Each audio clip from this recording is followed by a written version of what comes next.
आज ये सदन राजस्थान विश्वविद्यालय के अध्यापक अस्थायी अध्यापकों का सम्मेलन संशोधन विधेयक 2023 पर विचार कर रहा है। तो मूल रूप से जो राजस्थान विश्वविद्यालय अध्यापकों का अस्थायी सम्मेलन विधेयक 2008 बना था, उसकी मूल धारा में धारा 2(1) में के खंड 4 में और सेक्शन 6 के एक परंतु के माध्यम से सरकार संशोधन लेकर आई और विधेयक की धारा मूल विधेयक 2008 की धारा 2 की उपधारा 1 में जो संशोधन लेकर आई है, उसमें संशोधन के माध्यम से शेष रहे अस्थायी अध्यापकों में योगा इंस्ट्रक्टर को सम्मिलित करने का संशोधन। वहीं धारा 2(1) के खंड 4 में की अभिव्यक्ति के पश्चात विश्वविद्यालय में कार्यरत योगा शिक्षकों और सुविधा या प्रतिनियुक्ति पर विश्वविद्यालय में कार्यरत अस्थायी शिक्षकों की परिभाषा में इसको शामिल किया गया है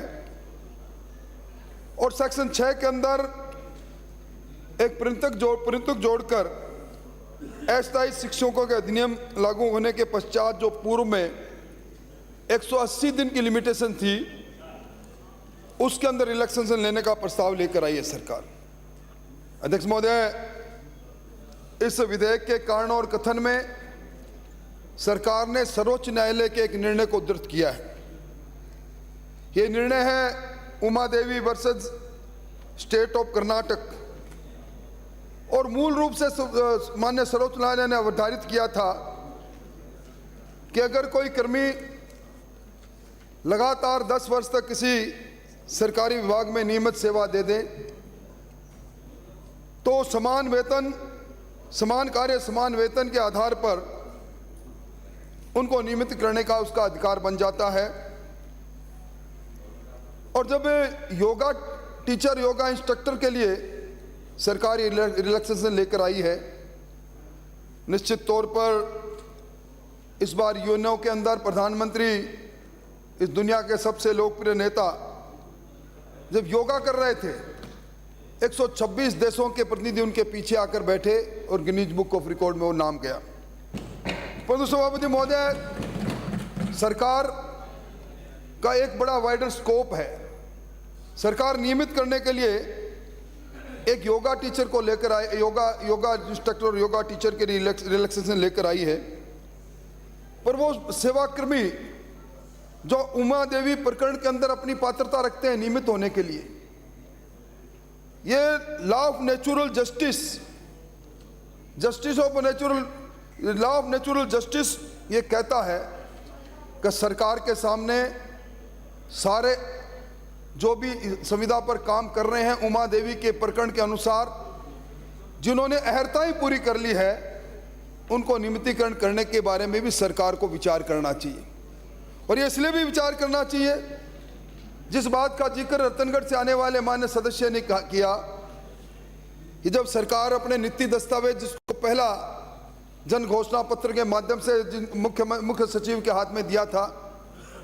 उसमें भी पृष्ठ 15 पैरा 3 में इन्होंने कहा था संविदा कर्मी, एनआरएचएम, एनयूएचएम कर्मियों, पैरा टीचर, लोक जुम्बिस, आंगनबाड़ी कर्मियों, शिक्षा कर्मी, विद्यार्थी मित्र, पंचायती सहायकों को हम नियमित करेंगे। और सभापति महोदय, ये जो 2008 के बाद की अधिकांश नियुक्ति है, ये उमा देवी के प्रकरण की परिधि की सारी वो बातें जिस सिद्धांत के आधार पर ये सरकार बिल लेकर आई है उनको पूरा करते हैं। तो और इसके साथ ही सभापति महोदय, इसी सरकार ने संविदा कर्मियों को नियमित करने के लिए जनवरी 2019 में कल्ला जी की कमेटी बनाई थी और 3 साल बाद इस कल्ला कमेटी ने अपनी रिपोर्ट भी सरकार को दी और संविदा सेवा नियम 2022 बनाए, यानी संविदा कर्मियों को फिर संविदा में रखने का काम कर लिया। और मैं समझता हूं कि निश्चित तौर पर इसके बारे में सरकार को विचार करना चाहिए। ये 2008 का बिल आया था, मूल bill Rajasthan university teacher absorption of temporary teachers act 2008। इसके पीछे मूल भावना ये थी सभापति महोदय, उस समय राजस्थान विश्वविद्यालय में 20 वर्ष से ज़्यादा अध्यापक जो अलग अलग समय में भर्ती हुए, जो पढ़ाई करा रहे थे वो नियमितीकरण करने की बात कर रहे थे। इसलिए सरकार ने ये मूल एक्ट लेकर आए और उसमें कहा कि इस विधेयक के पारित होने के 180 दिन में ये नियमितीकरण की प्रक्रिया पूरी हो जाएगी और इसके बाद किसी को नियमितीकरण नहीं किया जाएगा। इसी मूल एक्ट के सेक्शन 7 में स्क्रीनिंग कमेटी बनी और उस स्क्रीनिंग कमेटी के माध्यम से जितने भी राजस्थान विश्वविद्यालय के अंदर उस समय टीचर थे जो अहर्ताएं रखते थे उनको सबको नियमित किया गया। अब सरकार 2008 के बाद लंबे अंतराल के बाद सरकार ये अमेंडमेंट लेकर आई है। मुझे अमेंडमेंट से कोई विरोध नहीं, मुझे योगा टीचर इंस्ट्रक्टर के नाम पर नियमितीकरण का भी विरोध नहीं, पर सभापति महोदय सरकार दो लाठियों से लोगों को नहीं आ सकती, दो नज़र सरकार की नहीं हो सकती। सरकार सरकार है। इसलिए मैं चाहूँगा कि अगर इनको आप नियमित करते हो तो वो लोग जिनसे आपने वादा किया था, जो उमा देवी प्रकरण के लिए जिसका आपने उद्देश्य कारणों के कथन में किया, उस पर्दी में आते हैं, उसके बारे में निश्चित तौर पर आपको सोचना चाहिए। और मुझे लगता है सभापति महोदय ये 2008 में जो अमेंडमेंट ले आए इसके पीछे कहीं पे निगाहें कहीं पे निशाना। ये जो जयनारायण व्यास विश्वविद्यालय का टीचर जिनका जिक्र मैंने पहले किया था, जिनको बीएम शर्मा की कमेटी ने जिनको पहले अवैधानिक दसोरा कमेटी ने किया, बीएन शर्मा ने जिन्हें रेगुलाइज किया, उनको सबको इसी पर्दी में लाकर आप देख लेना, जोधपुर यूनिवर्सिटी के बारे में ऑर्डिनेंस जारी करके भी सरकार इस प्रकार का काम करेगी। और सभापति महोदय मुझसे पहले उच्च शिक्षा की बहुत बातें हुई, मैं उनमें लंबी बात नहीं कहूँगा, मैं इस बिल के ऑर्बिट में ही बोलना चाहता हूँ, परंतु मैं सदन को एक चीज़ बताना चाहता हूँ। सभापति महोदय हमारे यहाँ आज के इस बिल पालन के बाद 28 सरकारी विश्वविद्यालय हो गए, 29, 27 हमारे सरकारी विश्वविद्यालयों ने नैक में अप्लाई नहीं किया। ये नैक है, national assessment and accreditation council. अब हमारा क्या स्तर है? हमारा कोई विश्वविद्यालय नैक के अंदर रिकॉग्नाइज नहीं हो, उसकी डिग्री हम कितनी बात कर लें, हम ग्लोबल तौर पर संस्थाएं लेकर आ रहे हैं। आज राजस्थान विश्वविद्यालयों में 60% फैकल्टी नहीं है, एक्सेक्शन कर्मचारियों का पद खाली है। और मंत्री महोदय आपने 15 विश्वविद्यालयों के कुलपतियों की एक सभा की थी, सभा ने एक बैठक की थी, क्या ये मैं झूठ बोल रहा हूं तो आप कहना। 4 विश्वविद्यालय के कुलपतियों ने खड़ा होकर कहा हम ही तो विश्वविद्यालय हैं,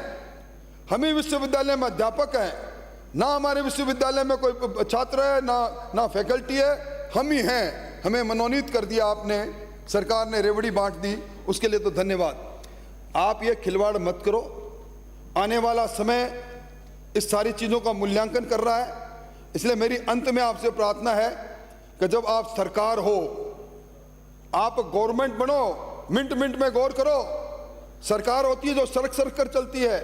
आप मंत्री महोदय गवर्नमेंट बनो और गौर करो इस बात को कि उमा देवी के प्रकरण में समानता जो रखते हैं आज राजस्थान के अंदर जो भी कर्मी इस एजुकेशन और हायर एजुकेशन की पर्दी में, RUHS के अंदर आप देख लिए